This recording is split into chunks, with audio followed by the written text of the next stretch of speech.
26에서 28번 지문 함께 독해해 보도록 하겠습니다. 먼저 항상 말씀을 드렸지만 첫 단락과 마지막 단락이 가장 중요하다고 말씀을 드렸죠. 그래서 실제 시험을 보실 때 이렇게 밑줄까지는 아니더라도 왼쪽에 이렇게 괄호로 체크를 하고 가시면 급하게 시간에 쫓겨서 읽더라도 그 괄호 쳐진 걸 보고 여기서 내가 조금만 숨을 고르고 조금 더 꼼꼼히 읽어야겠다 라는 생각을 하실 수 있겠습니다. 네, 이렇게 설명을 위해서 저는 문단마다 나눠 보았고요. 문제를 탁 봤을 때 대표성, 응답성, 책임성 이런 명사들이 나오네요. 이게 핵심 소재인가 보다. 그 글을 구성돼서 중요한 단어들이 이렇게 보니까 또 진하게 표현이 되어 있죠.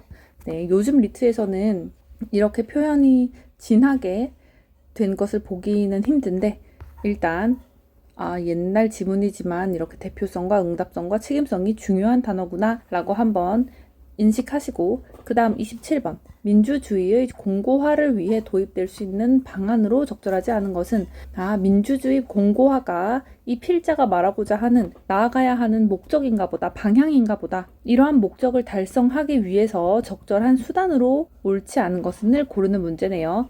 이 지문은 수단과 목적과 수단 이 항이 많이 쓰이나 라고 생각해 보실 수가 있고요. 하나만 말씀을 드리면 지문 언어 이해든 수능이든 피셋이든 자주 쓰이는 구조가 있습니다. 이게 목적, 그리고 목적에 따른 수단, 그리고 수단의 구체적인 방법들이 나오는 이 구조와 항이 자주 쓰이거든요. 그래서 혹시 이건가? 라고 떠올리고 넘어가도록 하겠습니다. 기억에 대한 사례 문제야. 기억 나오면 잘 봐야겠다 라고 생각하고 지문 독해로 들어가 보도록 하겠습니다. 권위주의로부터 뭐뭐로부터 민주주의로의 이행은 뭐뭐로부터 뭐뭐로의 이행은 이런 게 나오면 일단 순서, 단계가 나오는 부분이잖아요. 따라서 이렇게 뭐뭐로부터 뭐뭐로의 이행은 이라는 표현이 나오면 꼭 이렇게 화살표로 권위주의에서 민주주의로 나아간다. 권위주의에서 민주주의 단계로 이행이 된다. 라고 순서를 표시해 주는 게 좋습니다. 네, 국가 권력에서 정통성이 없는 권위주의 정치 세력을 배제하고 선거 경쟁을 통해 정부를 구성하여 민주적 절차를 마련해 나가는 과정을 의미한다. 네, 여기서 리트가 좋아하는 표현 나왔습니다. 뭐뭇을 배제하고. 네, 권위주의에서 민주주의로 나아가는 이행은 보통 이렇게 A에서 B로 나아간다라고 하면 더 좋은 방향으로, 더 근대적인 방법으로 나아가는 게 많거든요. 따라서 권위주의에서 더 좋고 발전된 민주주의로 나아가는 것은 이런 느낌을 갖고 읽어볼게요. 국가 권력에서 정통성이 없는 권위주의의 정치 세력, 즉 부정적인 정통성이 없는 것을 배제하고 선거 경쟁이라는 수단을 통해서 정부를 구성해서 민주적 절차를 마련해 나가는 과정을 의미한다라고 합니다. 첫 문단에서 첫 번째 문장에서 이렇게 무엇을 의미한다라는 정의가 나오면 꼭 체크하고 가셔야 되겠습니다. 민주주의로의 이행 과정을 중시하는 주창자들은 공통적으로라는 표현도 선지화되기 좋으니까 꼭 체크해 두시고요. 민주주의란 국민으로부터 지지를 얻기 위한 자유롭고 공정한 선거 경쟁에서 아까 전에도 선거 경쟁을 통해 라고 나왔는데 여기도 선거 경쟁에서 라고 또 나오네요. 선거 경쟁에서 다수의 표를 얻은 정당 및 정치인들이 국가 권력을 획득하는 제도적 장치라는 점을 강조한다. 주창자들이 뭐뭇을 강조한다 라고 하면 저희도 이 부분을 강조해서 읽어야 되겠습니다. 즉 공통적으로 민주주의란 이러이러한 제도적 장치다 라는 점을 강조한다라고 하는 걸 보면 민주주의가 이거다 라고 정의를 내려주고 있잖아요. 한마디로 표현하면 민주주의란 장치다 라고 하는 거죠. 이러이러한 장치다 라고 하는 건데 장치라는 표현에서 알 수 있듯이 민주주의를 지금 목적을 달성하기 위한 수단으로 보고 있는 걸 알 수 있습니다. 민주주의 자체가 목적이 아니고 여기서는 장치라는 수단으로 이 주창자들이 바라보고 있구나 라고 하고 계속 읽어볼게요. 민주주의를 정치적 경쟁 및 참여가 보장되는 기본적인 절차로 해석하는 것도 이러한 설명의 연장선상에 있다. 여기서 확인 사살을 해주네요. 민주주의를 뭐라고 본다는 거죠? 절차로 본다는 거죠.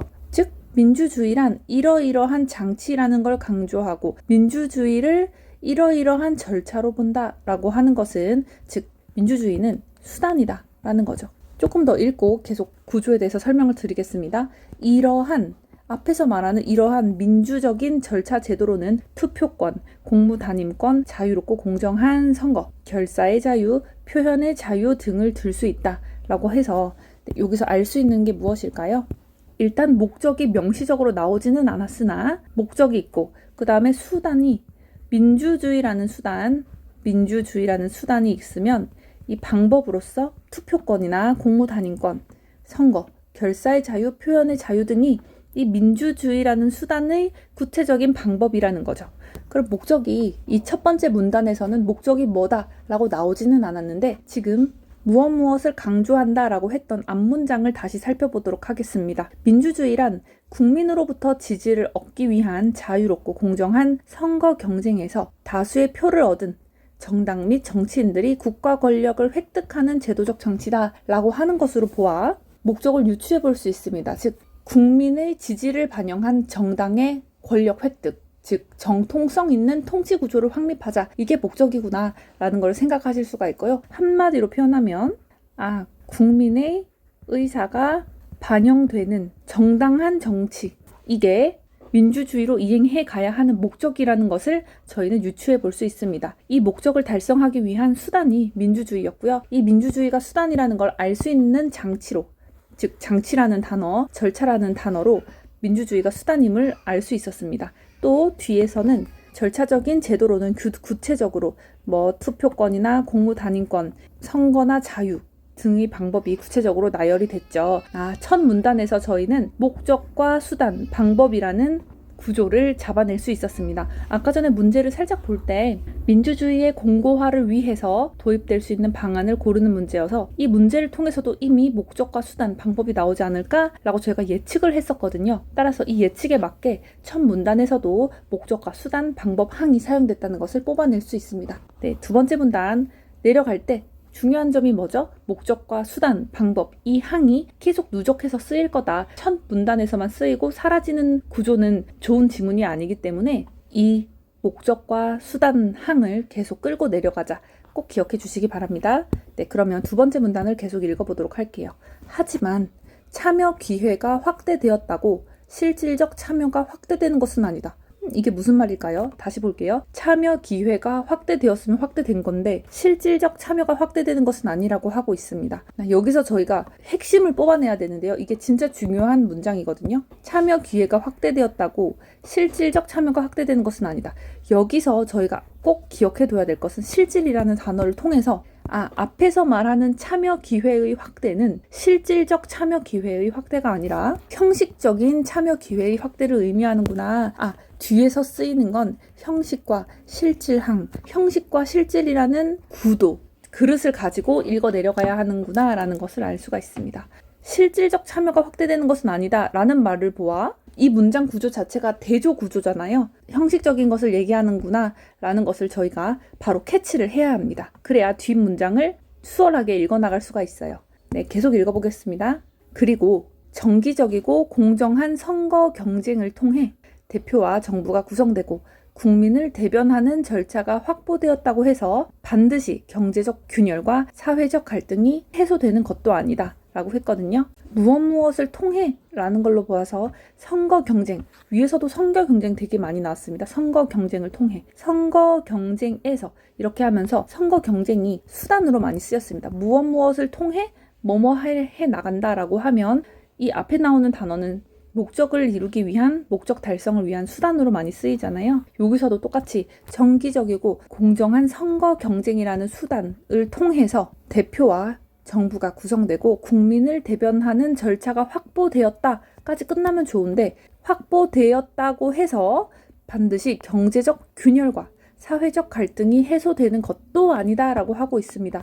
근데 위에서 보면 수단이 민주주의였고 목적은 국민의 의사가 반영되는 정치, 즉 정통성 있는 통치 구조를 확립하자는 게 목적이었어요.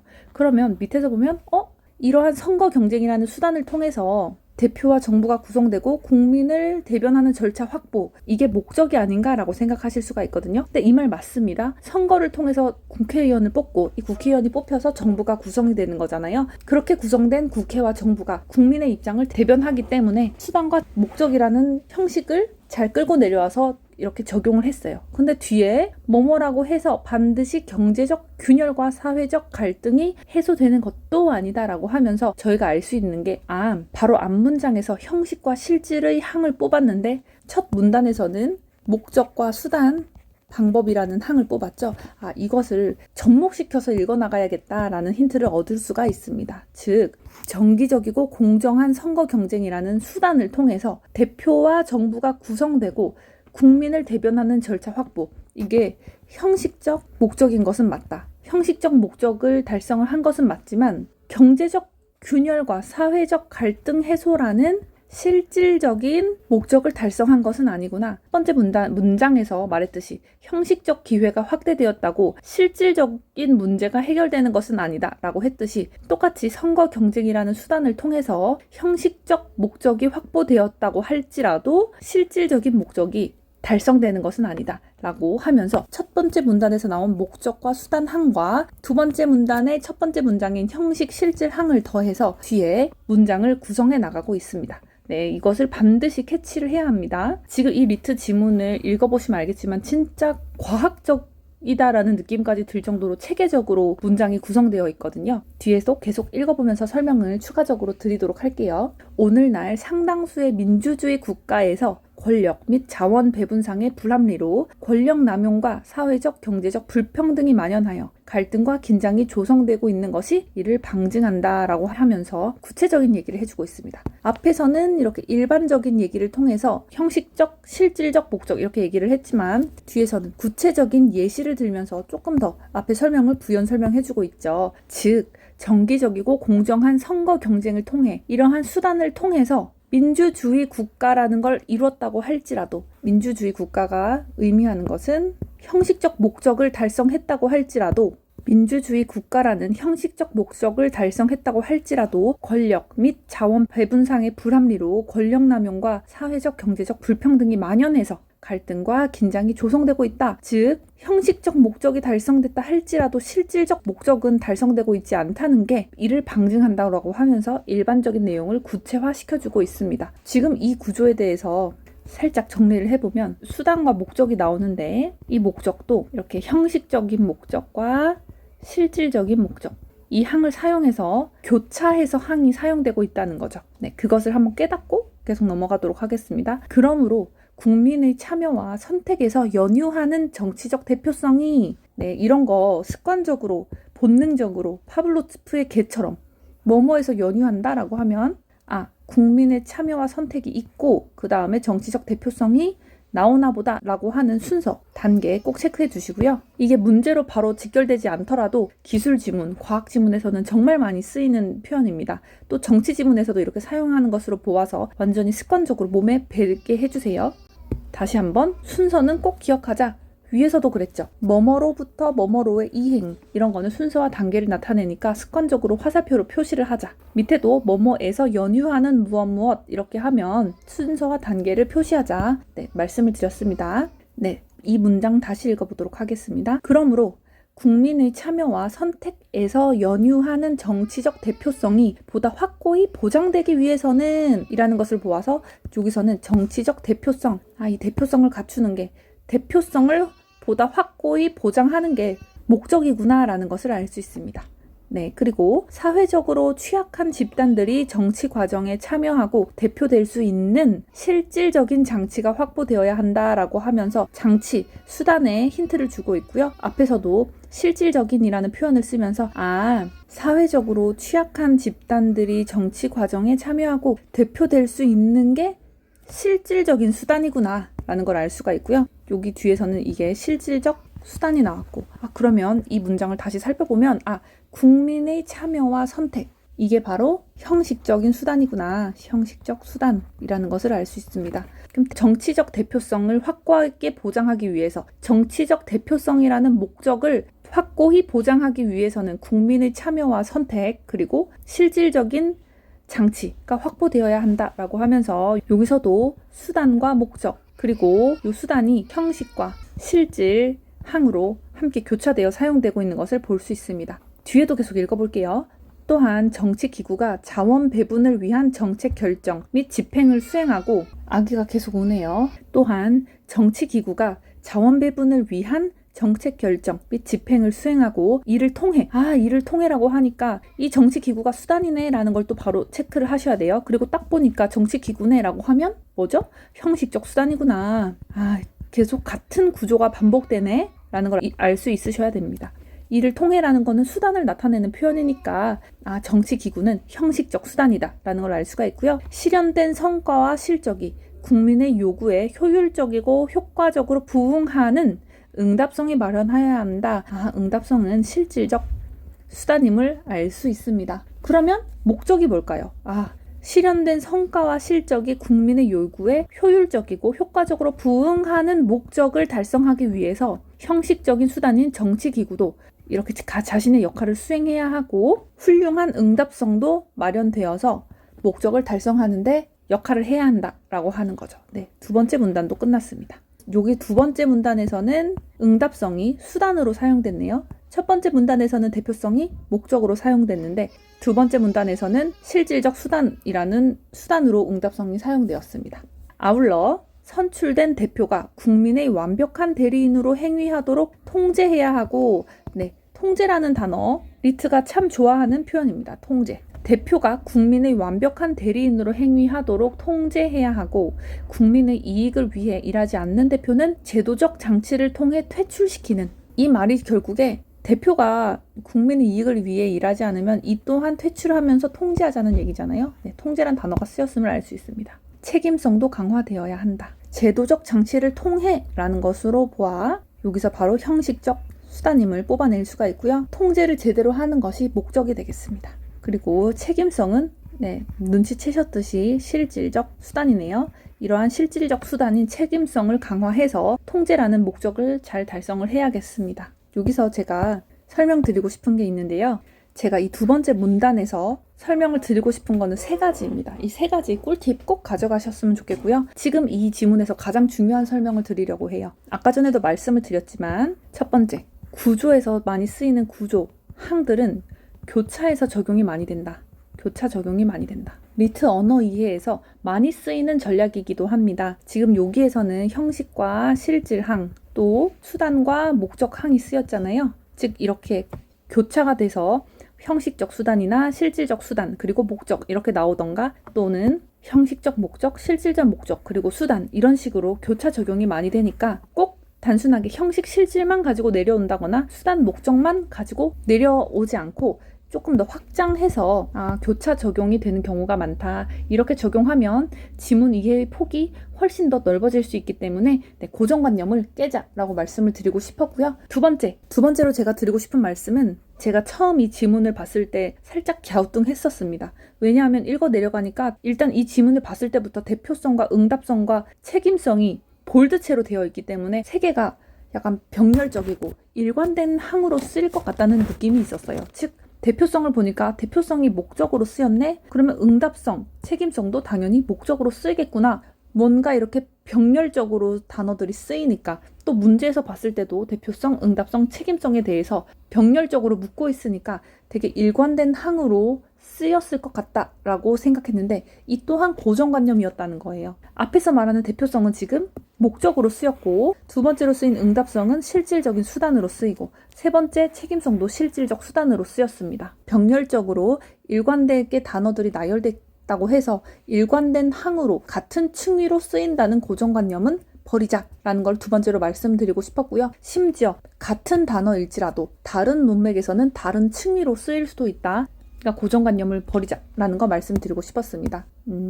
같은 단어일지라도 다른 층위로 쓰일 수 있다. 그리고 세 번째로 제가 설명을 드리고 싶은 거는, 이거는 진짜 엄청 문제가 어렵게 나왔을 때 고득점자들을 거르기 위해서 고득점자만 생각할 수 있는 세 번째 아주 깊은 얘기를 해보려고 해요. 지금 대표성, 그리고 응답성, 책임성에 대해서 나왔죠. 지금 저희가 이 지문을 읽으면서 일단 같은 층위, 같은 목적 항이나 같은 수단 항으로 쓰이지 않는다는 것은 읽으면서 저희가 파악을 했습니다. 그런데 조금 더 깊게 나가면 대표성과 응답성과 책임성은, 일단 옆에 한번 적어볼게요. 대표성의 역할이 뭐죠? 대표성의 역할, 정치제도에 정당성을 부여하는 역할이죠. 대표성. 그럼 응답성은 뭘까요? 국민 기대에 대한 정책을 반영하는 실질적인 수단이라고 말씀을 드렸죠. 그럼 세 번째로 책임성. 책임성은 대표가 잘못했을 때, 대표가 국민의 완벽한 대리인으로 행하지 않을 때 대표의 일탈에 대한 제재를 하는 거죠. 자, 여기서 알 수 있는 것은 지금 이렇게 지문이 대표성과 응답성, 책임성으로 이렇게 흘러나가는 순서가, 즉 이렇게 나가는 순서가 규칙이 있다는 거예요. 어떤 규칙일까요? 점점 더 구체적이고 작동적인 층위로 나아가는구나.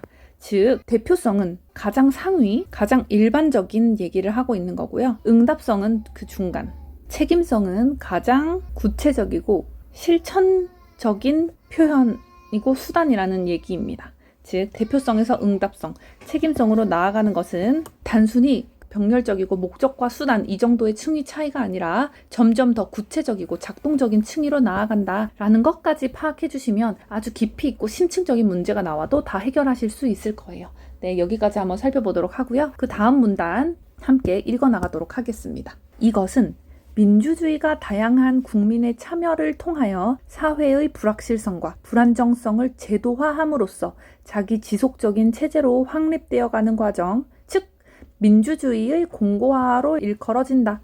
문제에서 봤는데 민주주의의 공고화를 위해 이게 목적이구나. 자, 지금부터는 아까 위에서 쓰였던 항, 목적과 수단, 형식과 실질, 이 항이 계속 쓰여서 민주주의의 공고화가 목적이다. 이거를 향해서 나아가야 되는구나 라는 것을 알 수가 있고요. 뭐뭐를 통하여 뭐뭐함으로써 라는 것으로 미루어 보아 다양한 국민의 참여 라는 수단이 또 나오고 사회의 불확실성과 불안정성을 제도화함으로써 또 제도화라는 수단이 또 나오네요. 자기 지속적인, 즉 셀프로 유지할 수 있는 체제로 확립되어가는 과정, 이 과정을 민주주의의 공고화로 일컫고 있다라고 얘기하고 있습니다. 당연히 여기서 앞에서 이것은 이라는 대명사가 나왔죠. 이것은 뭐죠? 지금 앞문단에서 계속 쓰였던, 이 문단에서 계속 쓰였던 대표성을 추구하고 응답성을 마련하고 책임성도 강화해야 한다라는 등등의 앞에 있는 문단을 받고 있습니다. 앞에서 말했던 이러한 목적과 수단들은 민주주의가 다양한 국민의 참여라는 수단을 통해서 사회의 불확실성과 불안정성을 제도화함으로써 자기 지속적인 체제로 확립되어 가는 과정, 즉 민주주의의 공고화로 일컫고 있습니다. 다양한 국민의 참여를 통하여 사회의 불확실성과 불안정성을 제도화함으로써 자기 지속적인 체제로 확립되어 나가는 과정, 즉 이게 바로 민주주의의 공고화라고 하고 있습니다. 지금 제가 색깔을 다르게 표시를 했는데요. 앞에 있는 핑크색을 A, 요 뒤에 나온 파란색을 B, 제도화함으로써 이거를 C라고 잡고 계속 읽어보도록 하겠습니다. 현대 사회는 시민사회, 정치사회, 국가, 그리고 경제사회 등 부분 체제들의 복합체이다 라고 나오는데요. 이렇게 계속 병렬적으로 나열이 되면 단순히 이렇게 나열할 리가 없다라는 생각도 하셔야 돼요. 이게 계속 지문을 읽다 보면 A가 있고 B가 있고 C가 있고 D가 있고 따라따락 해서 이거 다 합치면 대문자 E이다. 예를 들어서 이런 문장이 있다라고 하면 이거를 하나하나 굳이 나열해준 이유가 있다라는 생각을 하셔야 되거든요. 왜냐하면 하나하나 다 설명을 해줄 수도 있고 아니면 문제에서 2를 구성할 때는 A, B, C가 들어간다 라고 얘기할 수도 있고요. C 빼고 D가 들어간다 라고 할 수도 있고 A, B, C, D, F가 들어간다 라고 하실 수도 있고 또는 뒤에서 문단 구조를 예측할 때 A에 대한 얘기, B에 대한 얘기, C에 대한 얘기, D에 대한 얘기를 이렇게 하면서 앞으로 남은 지문들의 문단 구조를 예측할 수도 있습니다. 결국에 2라는 것을 구성하는 데 있어서 A, B, C, D가 들어간다는 건데요. 그냥 이렇게 단어를 나열하거나 병렬적으로 배열하는 이유 없이 그런 행동을 하지 않는다는 거죠. 한번 볼까요? 이건 연두색을 한번 사용해 보도록 할게요. 현대사회는 시민사회, 정치사회, 국가, 그리고 경제사회 등 부분 체제들의 복합체이다. 그러니까 현대사회는 사회의 여러 가지 체제들의 복합체이다 라고 할 수도 있는데 굳이 시민사회, 정치사회, 국가, 경제사회 이렇게 부분 체제들을 이거 4개나 이렇게 쏟아줬다는 거는 뒤에서 이거 순서대로 나오려나 본데? 라고 생각하실 수 있어요. 살짝 살펴볼게요. 우선이라고 나오는 걸로 봐서도 이거 여러 가지네, 복수네 라고 하면서 점점 자신의 생각에 확신이 들기 시작합니다. 시민사회가 나왔어요. 우연의 일치인가? 앞에서도 시민사회 얘기를 했는데 시민사회는 뒤에 살짝 볼게요. 정치사회가 나옵니다. 아, 내 생각이 맞았구나. 또 국가 능력, 국가의 자율성, 국가 얘기가 나오고 마지막이 제발 경제사회. 네, 경제사회가 나오네요. 저희가 예측했던 이 문장을 통해서 예측했던 대로 남은 문단이 구성되어 가고 있습니다. 리트 언어 지문이 되게 체계적으로 신경을 많이 써서 만들었다는 것을 알 수 있죠. 이런 부분 체제들의 복합체이다. 이런 항이 쓰이네요. 부분, 복합 이렇게도 쓰이고 뭐 나중에는 또 일부, 또 전체 이렇게도 쓰이거든요. 이런 식으로 부분과 복합의 항이 쓰였다라고 기억을 해주시고 지금 이 문단을 보시면 알겠지만 앞에 있는 이 문단은 민주주의가 다양한 국민의 참여를 통하여 사회의 불확실성과 불안정성을 제도화함으로써 자기 지속적인 체제로 확립해 나가는 과정, 즉 민주주의의 공고화로 일컫는다라고 하면서 민주주의의 공고화에 대한 정의를 내려주고 그 다음부터는 이제 병렬적으로 현대사회는 A, B, C, D로 이루어져 있고 A는 이렇고 B는 이렇고 C는 이렇고 D는 이렇다라고 얘기를 하고 있잖아요. 그러면 지금 이 윗부분이 되게 중요하다라는 걸 한번 체크를 해주시고 여기서 또 예측을 할 수가 있습니다. 이 문장이 굉장히 중요하기 때문에 저는 이렇게 A, B, C 이렇게 나눠 놓는데요. 이게 뒤에 나오는 시민사회, 정치사회, 국가, 경제사회에 적용이 되는지 한번 보도록 하겠습니다. 우선부터 볼게요.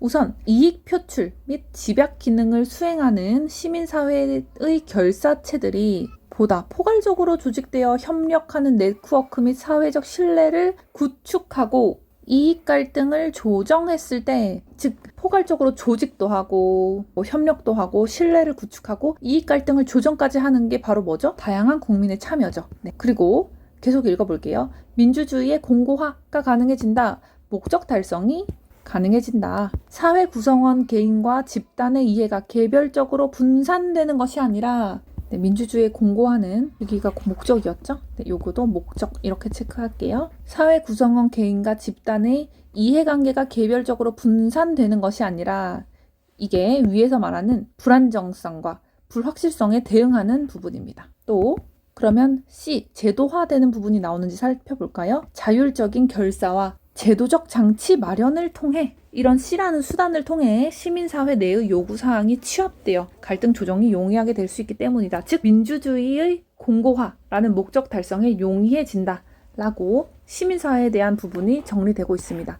그러면 예측할 수가 있겠죠. 정치사회, 또 국가, 경제사회 모두 동일하게 ABC가 적용이 되겠구나. 진짜 그런지 한번 읽어볼까요? 또한 선거나 정당, 의회 등으로 구성되는 정치사회가 사회적, 경제적 분열로 인한 갈등을 정상적으로 해결할 수 있는 규범, 규칙 및 절차를 가지고 있을 때 민주주의는 공고화될 수 있다. 정치사회의 공식 및 비공식 행위자들이 경제사회적 균열 구조에 조응하여 편제되고 이들의 이익을 정치 영역에 합리적으로 반영할 수 있는 구조를 제도화할 때 민주주의는 보다 성숙되는 것이다. 민주주의는 공고화되는 것이다. 라고 하고 있습니다. 네, 읽으면서도 눈으로 바로바로 느낌이 왔죠. 선거하고 정당을 구성하고 국회의원을 뽑아서 의회 활동을 하고 이렇게 구성되는 거는 다 전부 다양한 국민의 참여 방법이죠.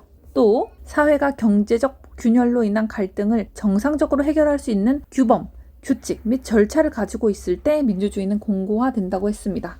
즉 이게 B를 나타내는구나 라고 알 수가 있고요. 민주주의 공고화라는 목적이 또 명시적으로 표현되고 있습니다. 그러면 C, 제도화 얘기가 나올까요?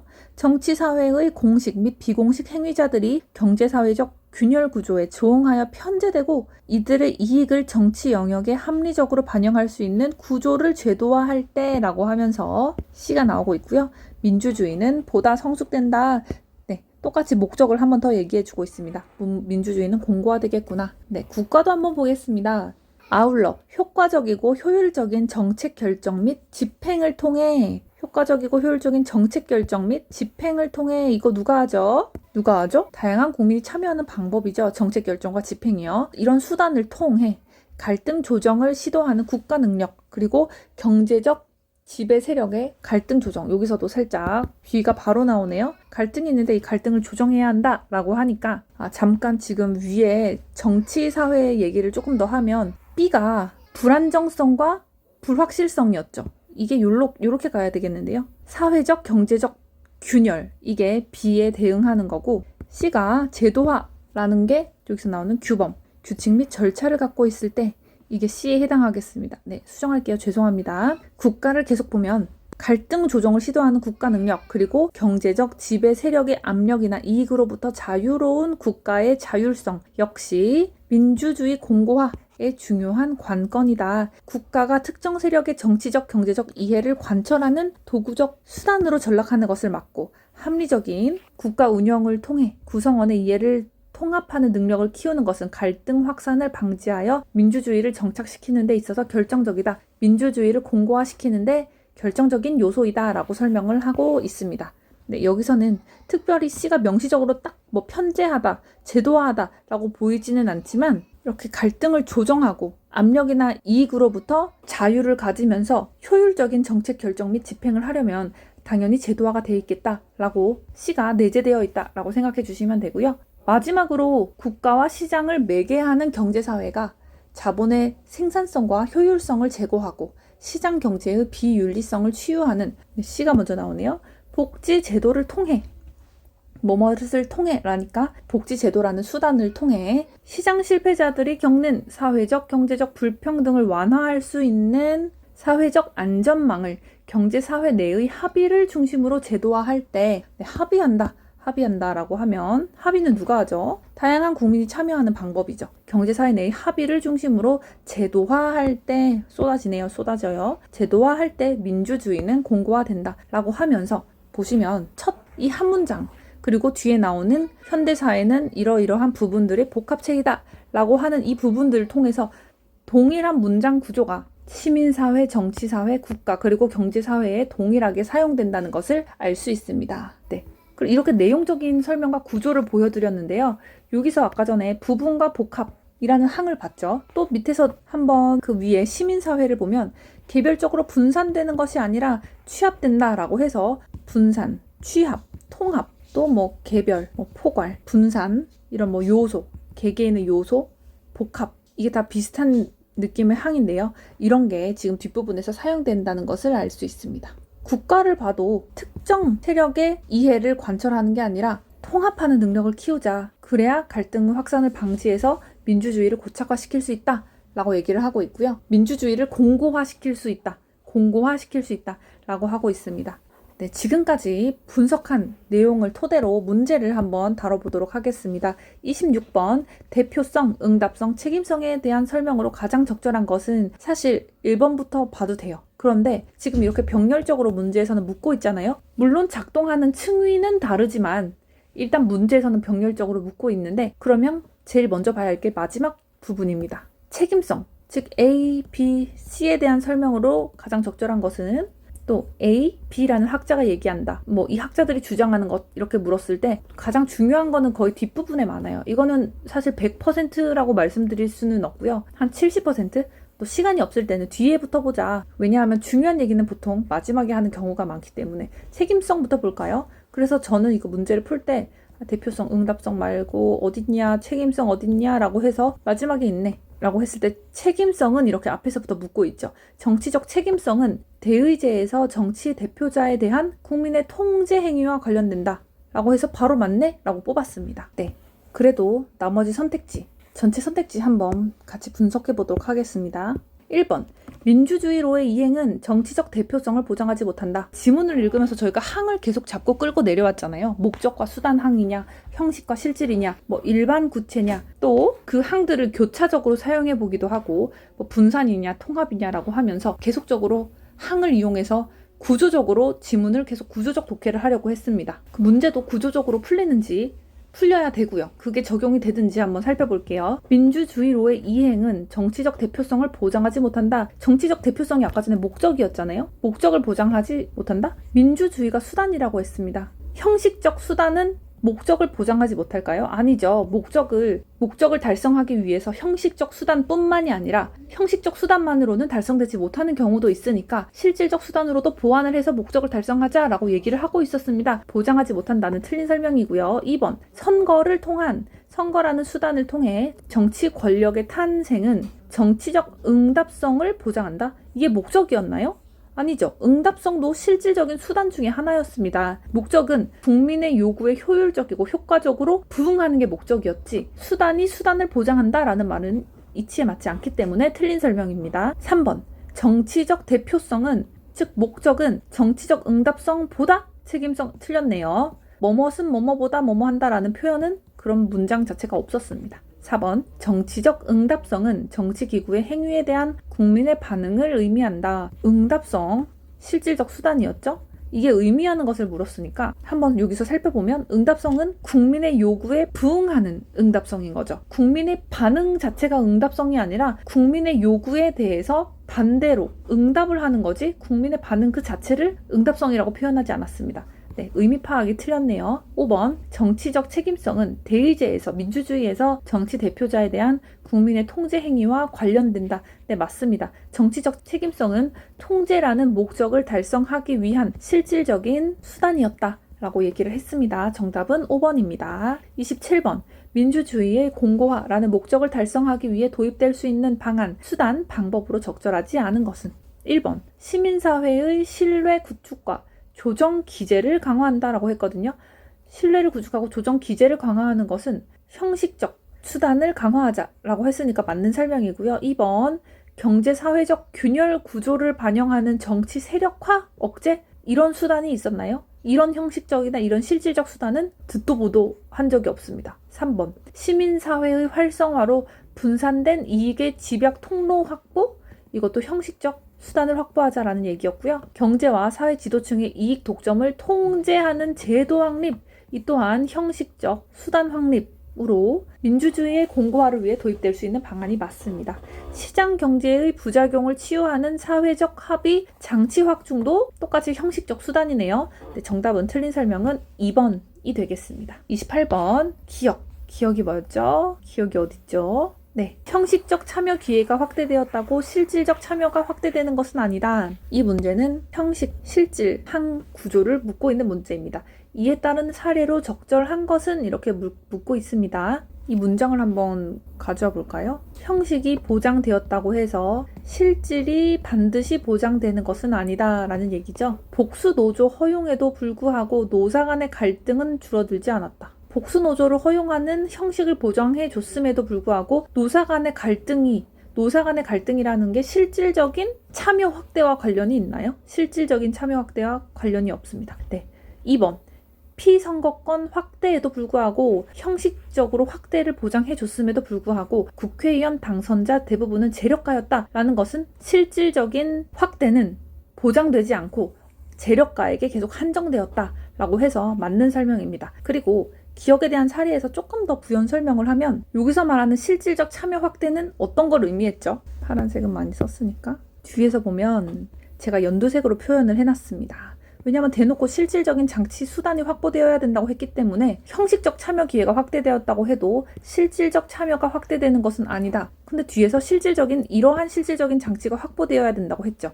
그러한 실질적인 장치가 뭐죠? 사회적으로 취약한 집단들이 정치 과정에 참여하고 대표될 수 있는 실질적 장치란 말이에요. 지금 2번을 보면 국회의원 당선자 대부분은 재력가였다라고 하는데 그러면 이게 실질적 장치가 확보된 건가요? 사회적으로 취약한 집단들이 참여한 게 아니죠. 재력가만 계속 참여하게 되는 거니까 피선거권을 확대했음에도 불구하고 사회적 취약계층 너도 피선거권을 줄게라고 했음에도 불구하고 실질적으로는 그들은 참여하고 있지 못하고 있으니까 네, 명확하게 2번 정답이 맞습니다. 네, 지금까지 문제를 한번 풀어보았는데요.